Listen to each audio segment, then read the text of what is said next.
Hello guys, and welcome back to Leah's Lifestyle, my adventure, where we're at today for book club reading. We're back at it again, finishing up The Highly Sensitive Person by Elaine N. Aron. We are on page 118, and we are going to just jump right into it, guys, and get that 30 minutes to an hour of reading in today. I really wish I had a little stand here that was a bit closer, that made sense. But instead, what I have is my own hand. That is okay. We can work with that. It's fine. Okay. We were on vocation and individuation and... Oh, we did read that. So we're actually on page 119, Jobs and Vocations. The last little chunk here from in vocations individuation in the HSP was the individuation process requires enormous sensitivity and intuition in order to know when you are working on the right question at the right way. As an HSP, you are built from this as a racing yacht is designed to catch the wind. That is, the HSP vocation in the larger sense is being careful to pursue his or her vocation in the personal sense. Jobs and vocation. But then there is a problem of who will pay HSPs for pursuing their bliss. Our bliss. I usually agree with with what Young always insisted. It is a big mistake to financially support our type. If an HSP is not forced to be practical, he will lose all touch with the rest of the world. She will become an empty windbag no one listens to. But how can one make money and still follow a calling? One way is to seek the point where the path directed by our greatest bliss crosses that directed by the world's greatest need. That is, what it is willing to pay for. At this interaction, you will earn money for doing what you love. Actually, the relation of a person's vocation to his or her paying job can be quite varied and will change over a lifetime. Sometimes your job is just the way to make money.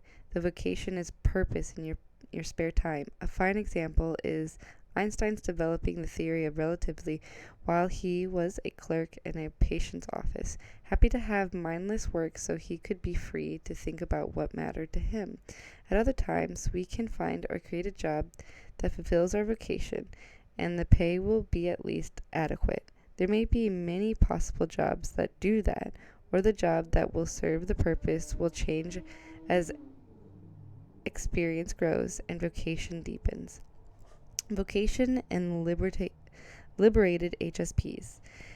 Individuation is, above all, about being able to hear your inner voice or voices through all the inner and outer noises.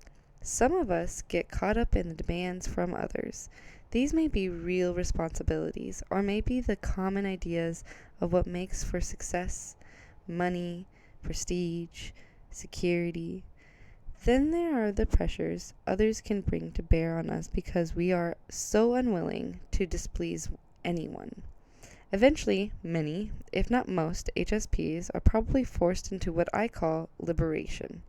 Even if it doesn't happen until the second half of life, they tune in to the inner question and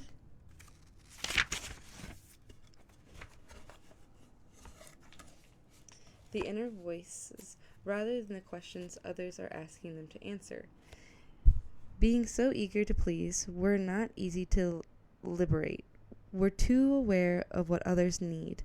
Yet our intuition also picks up on the inner question that must be answered.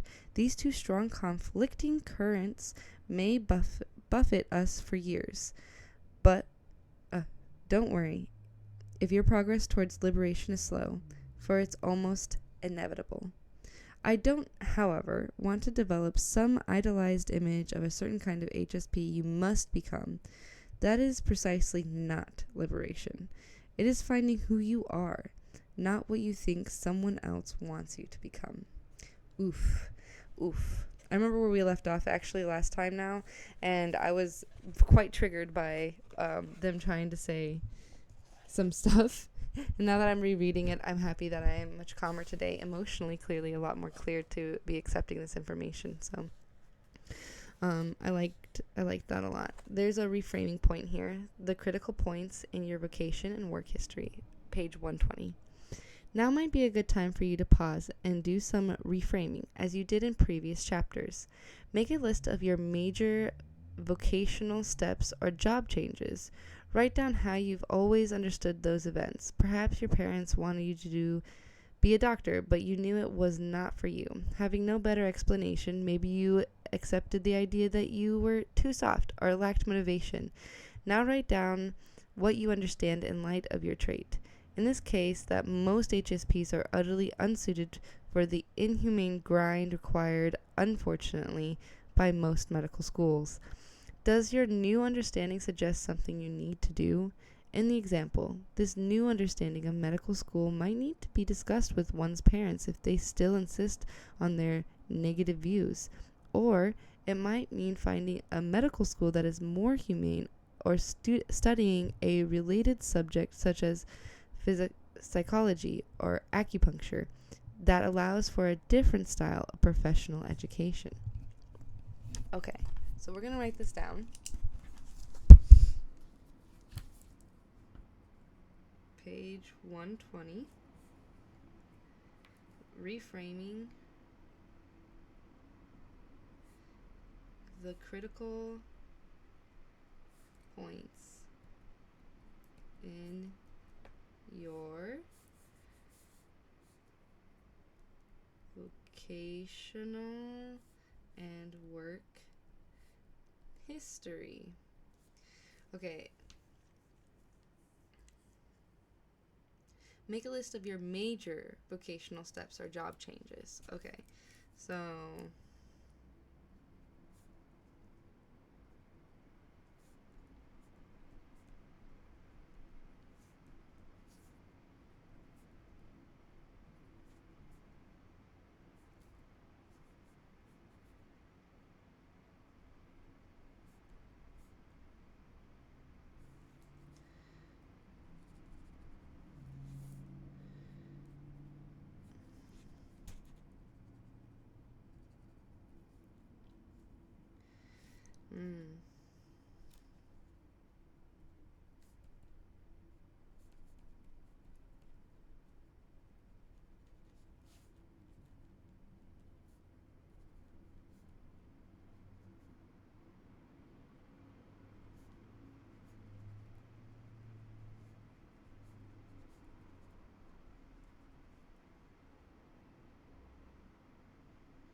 okay, I wrote them down. So the way I saw them before, and then the way I see them now, that's what you're supposed to write. And I don't have much room here, so what I'm going to do is I'm just going to number them 1, 2, 3, 4. I'm going to go on to the next page, and then I'm going to write 1 before, how I saw it.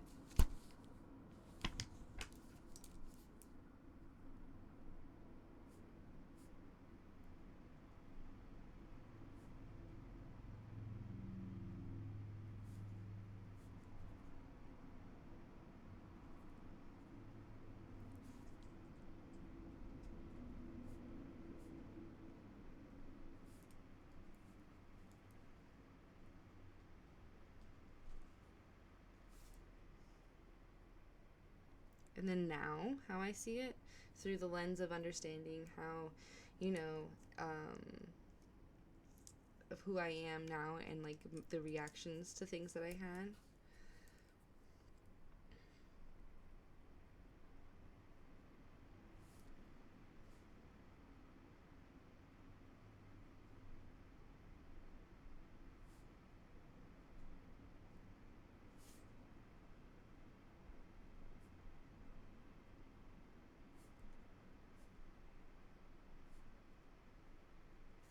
Okay, and then I move on to number 2. Which one was that one?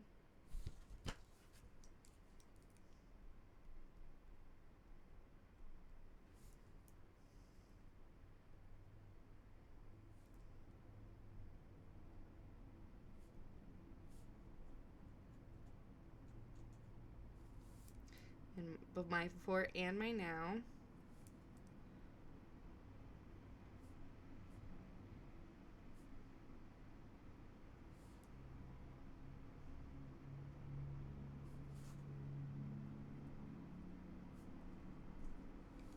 Okay. 3. I have 4, by the way.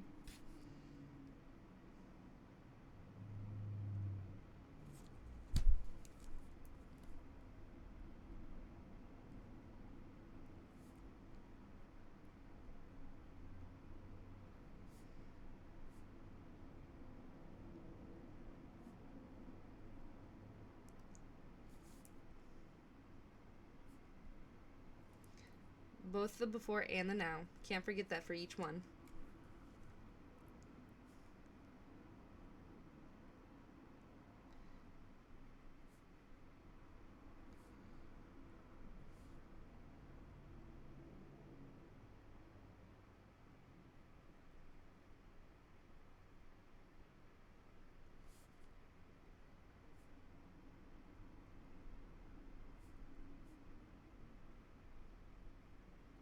Okay, my last one for the before and after.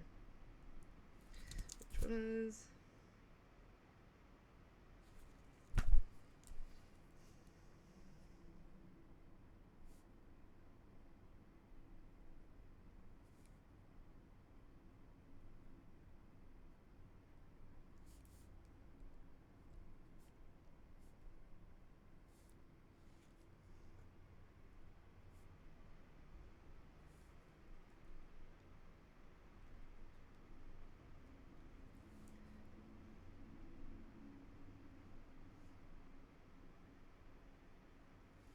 Okay, now that I got that done, that was on page 120, let's continue. I hope if you guys need more time, don't not be afraid to pause the video. Do it on your own later, whatever you need. I just, don't want to spend this whole time doing that. Okay, page 120, knowing your own vocation. Some of you may struggle with discovering your vocation and feeling a little frustrated that your intuition is not helping you more. Alas, intuition can also stand in your way because it makes you aware of too many inner voices speaking for too many different possibilities. Oof, feels. Yes, it would be desirable just to serve others, thinking little of the material gain. But that rules out a lifestyle with time to pursue the finer things in life, and both exclude the actualizing of my artistic gifts.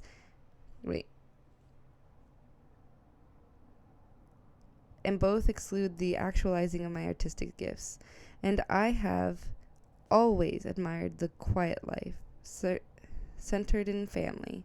Or should it be centered in the spiritual? But that is so up to the air when I admire a life close to the earth. Perhaps I would be happiest working for ecological causes, but then the needs of humans are so great. All the voices are strong. Which one is right? If you're flooded with such voices, you will probably have trouble with decisions of all sorts. Very intuitive people usually do. But you'll need to develop your decision-making skills for whatever vocation you choose. So start now, paring down the choices to 2 or 3. Maybe make a rational list of the pros and cons, or pretend you have made up your mind definitely one way and live with that for day to day. For a day or 2. Another problem for HSPs who are very intuitive and or introverted is that we may not be well informed about the facts. We let our hunches guide us. We don't like to ask, but gathering concrete information from real people is part of the individualization process for introverted or intuitive people especially. If you feel like you just cannot, you are revealing the third obstacle to knowing your vocation: low self-confidence. Deep in your side, Deep inside, you probably know what you really want to do. Of course, you may have selected something you cannot possibly succeed at in order to avoid moving along and doing the possible. But maybe you're still confused about what you can and cannot do. As an HSP, you may have great difficulty with certain tasks, which, by your culture's standards, are crucial to success in most vocations. Perhaps public speaking or performance, perhaps tolerating noises, meetings, networking, office politics, travel. But now you know the specific causes of your difficulty with these and can explore ways around the overarousal they create.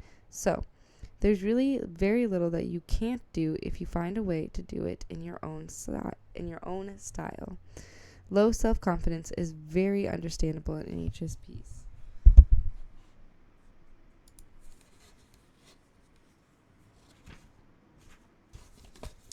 However, many of you have felt flawed.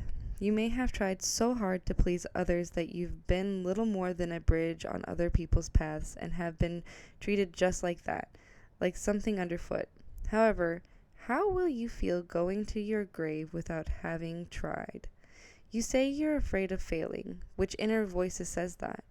A wise one that protects you, or a critical one that paralyzes you? For the sake of getting going, assume the voice is right, and you will fail. Forget about that people who tried and succeeded. The theme of so many movies. I know people who have tried and failed. Many of them. They may be out mega bucks and mega time, but they're still happier for having tried. Now they're moving on to the other goals, wiser for what they learned about themselves and the world. And really, since no effort amounts to a total failure, they are much more confident about themselves and then when they were sitting on the sideline. Wait. Oh my gosh, come on, brain. And really, since no effort amounts... Why can't I read these lines? Since no effort amounts to a total failure, they're much more confident about themselves than when they were sitting on the sidelines. Finally, in finding your vocation, do you use the excellent books and services on vocational choices? Just keep your sensitivity always in your awareness as an important factor which most vocational counselors don't address. What about HSPs are doing? What other HSPs are doing? Perhaps it would help to hear about the kinds of careers other HSPs have chosen. Of course, we bring our own flair to everything. In my telephone survey, I found, for example, that not many HSPs were salespersons, but one was, of fine wines. Another sold real estate, saying that she used her intuition to match people with homes.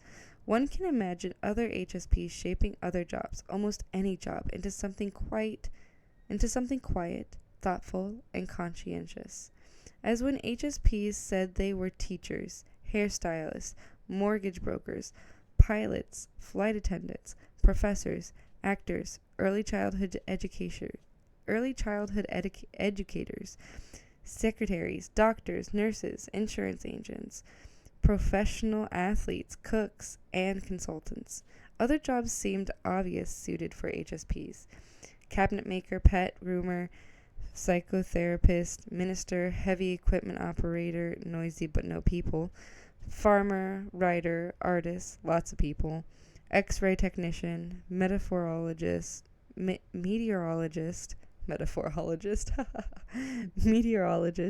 tree trimmer, scientist, medical transcriber, editor, scholar in humanities, accountant, and electrician. While some research has found that so-called shy people make less money, I certainly found plenty of HSPs in positions that sounded well paid. Administrators, managers, bankers. Maybe other studies found that their so-called shy respondents were poorly paid because of a quirk in their data similar to mine. Twice as many HSPs as non-HSPs in my study called themselves homemaker, housewife, or full-time parent. Not all are women. If you counted them as not earning money, this would certainly lower their income average as a group. But, of course, these people add income to their families by performing services which, if paid for, would be expensive. HSP homemakers find a good niche for themselves, provided they can ignore the culture's undervaluing of their work. In fact, the culture benefits greatly. Research on parenting, for example, continually finds the elusive quality of sensitivity to be the key in raising children well. Turning vocation into a job that pays. There are good books written just on the topic of turning what you love into what pays you a salary. So, as usual, I will focus on the aspects especially relevant to us. To make a paying job out of your true vocation often requires creating an entirely new service or profession, and that may mean starting your own business or creating a new job where you already work. That can seem daunting unless you remember to do it in the style of an HSP. First, throw out the image of everyone getting their work done through networking, knowing the right people and the like. Some networking is always needed, but there are ways that are effective enough and far more pleasant for an HSP. Letters, emails, staying in touch with one person who stays in touch with many, taking out to lunch and debriefing your extroverted colleagues who goes to every conference. Second, you need to trust some of your advantages. With your intuition, you can study trends and perceive needs or markets before others.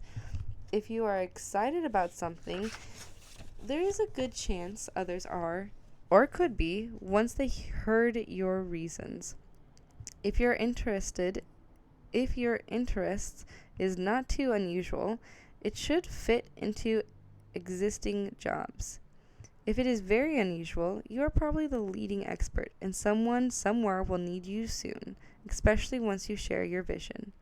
Years ago, an HSP with a passion for film and video took a job as a librarian and convinced her university that they should have a state-of-the-art film and video department.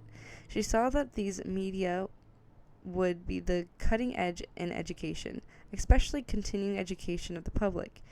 Everyone sees that now, and her film and video library is the finest in the country.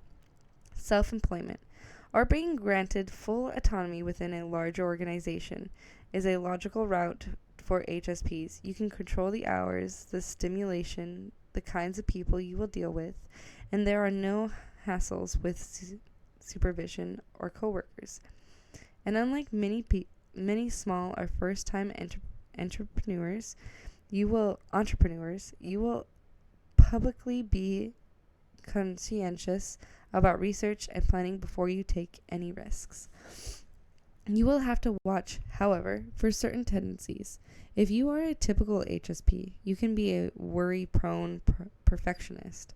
You may be the most hard-driving manager you have ever worked for. You also may have to overcome a certain lack of focus. If your creativity and intuition give you a million ideas at some point early, you will have to let most of them go, and you will have to make all kinds of difficult decisions. If you are an introvert also, you will have to make an extra effort to stay in touch with your public or market. You can always bring in an extrovert as a partner or assistant. Indeed, having partners or hiring others to absorb all sorts of excess stimulation is a good idea. But with them as a buffer between you and the world, your intuition will not receive direct input unless you plan for some real contact with those you serve. Oof. It's just a complicated little world out there, ain't it?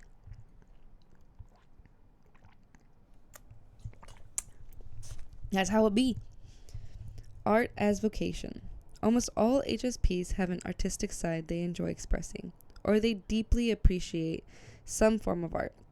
But some of you will pursue the arts as your vocation or even your livelihood. but some of you will pursue the arts as your vocation or even your livelihood. Almost all studies of the personalities of prompted artists insist that sensitivity is central. Unfortunately, that sensitivity is also linked with mental illness. The difficulty, I believe, is the normal we artists work alone, refining our craft and our subtle creative vision, but withdrawal of any kind increases sensitivity. But withdrawal of any kind increases sensitivity. That is part of why one withdraws, so we are extra sensitive. When the time comes to show our work, perform it, explain it, sell it, read reviews of it, and accept rejection or acclaim, then there's the sense of loss and confusion when a major work is done or a performance is over. The stream of ideas surging up from the unconscious no longer has an outlet. Artists are more skilled at encouraging and expressing that force, that understanding its source or its impact if acted upon. It is not surprising that artists turn to drugs, alcohol, and medications to control their arousal or to reconnect with their inner self, but the long-term effect is a body further off balance. Moreover, it is part of the myth or archetype of the artist that the psychological help will destroy creativity by making the artist too normal. But a highly sensitive artist a highly sensitive artist in particular had better think deeply about the mythology surrounding the arts. The troubled, intense artist is one of the most romantic figures in our culture. Now that saints, outlaws, and explorers are on the line, I recall a creative writing teacher once listing nearly every famous author on the blackboard and asking us what they had in common. The answer was attempted suicide. I'm not sure the class saw it as a tragedy so much as a romantic aspect of their chosen career. But as a psychologist as well as an artist, I saw a deadly serious situation. How often the value of artists' work has increased once they were declared insane or had committed suicide. While the life of the artistic hero-adventure especially calls to the young HSP, it can be a trap quite unconsciously laid by those with mundane lives who allow no time for the arts within and want someone else to be the artist for them, displaying all the craziness they represent in themselves. Much of the suffering of sensitive artists could be prevented by understanding the impact of this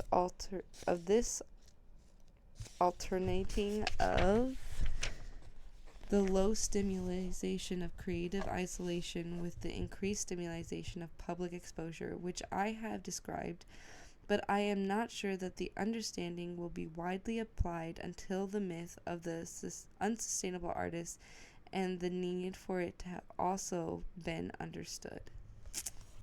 Yeah. Oof, that's a toughie right there.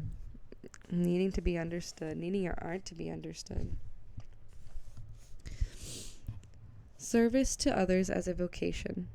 HSPs tend to be enormously aware of the suffering of others. Often their intuition gives them a clear picture of what needs to be done. Thus, many HSPs choose vocations of service, and many burn out. But to be helpful to others, you do not have to work at a job that burns you out.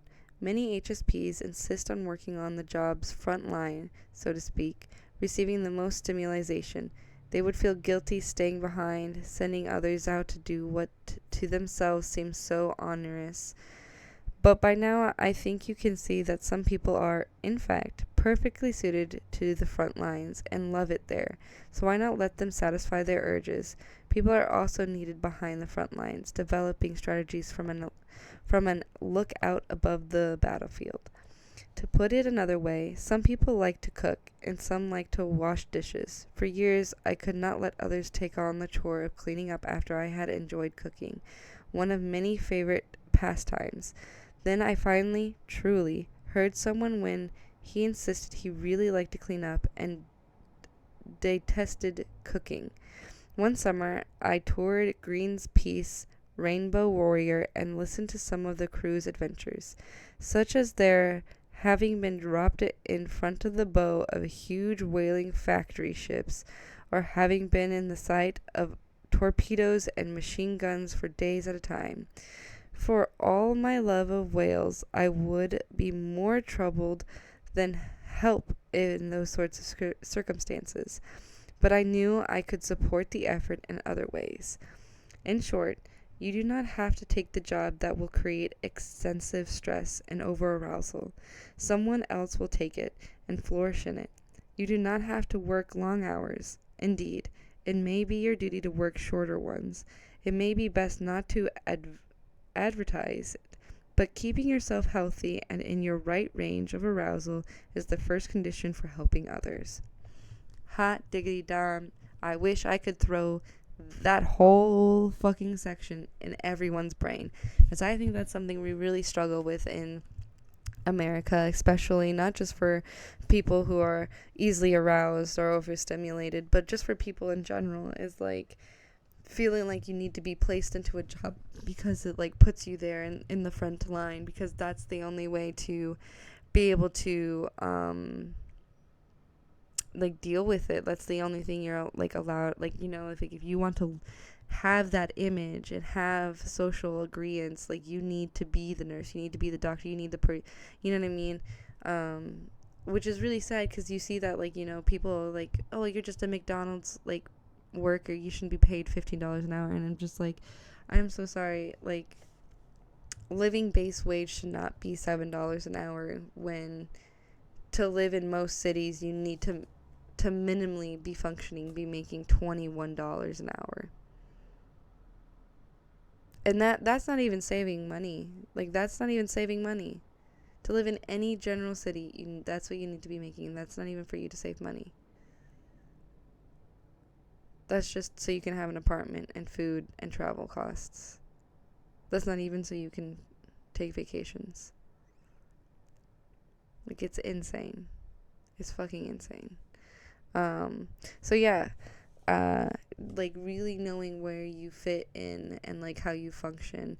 I don't wish. I think that's something I'm coming to terms to, is realizing how much my parents talked a lot of talk, and there was like a lot of this, you gotta find your spot in the world, but they never taught me how to be myself. They never gave me space to be myself. They never encouraged me to be uniquely me. And so therefore, in this age of being a full-grown adult, you know, in her 30s, I'm having to create who that person was for me, and be able to figure out what it is I truly enjoy and why I truly enjoy it. Because all these feelings of like wanting to help people, and like I was a CNA, like I did the dirty work from the age of 16. Like, I was 16 when I got into CNA work. I was wiping people's butts and watching people die before I turned 17. And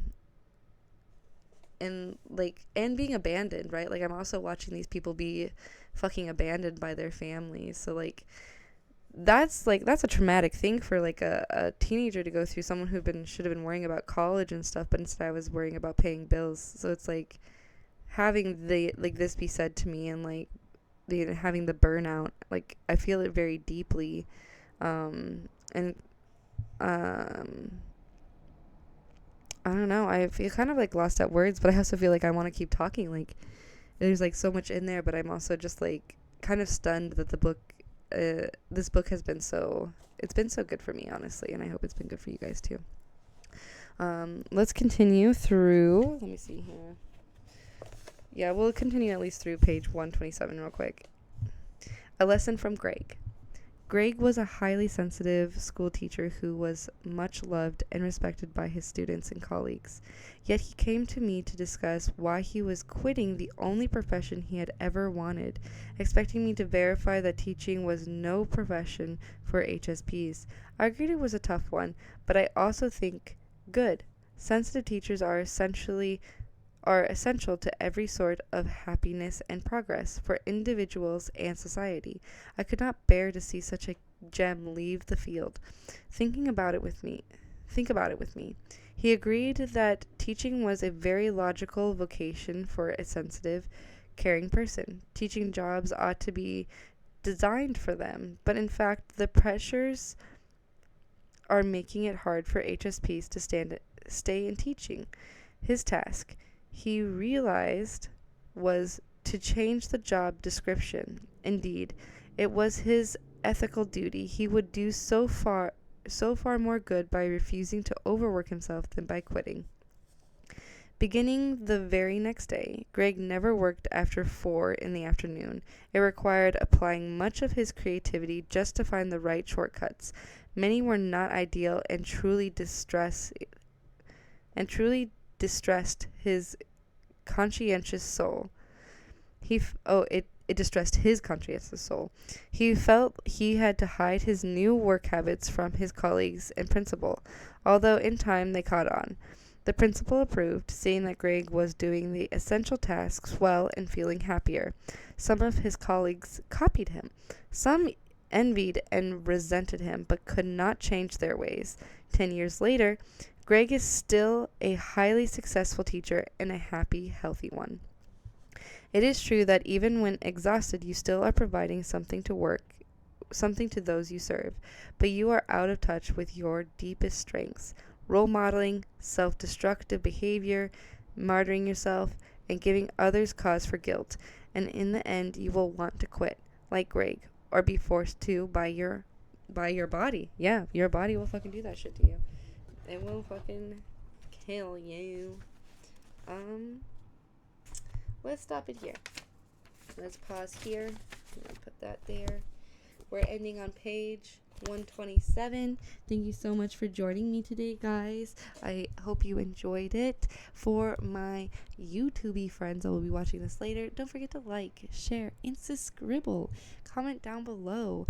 What are some blockages you guys have been dealing with? As we were reading through this last section, I feel like that's kind of what we were talking about, where just some things that keep people from moving forward, keep them stuck, especially sensitive people. So yeah, just share with me. What was it? And for my Twitch fams, I'll be right back. Hang in there. And I'll see you guys later. Bye.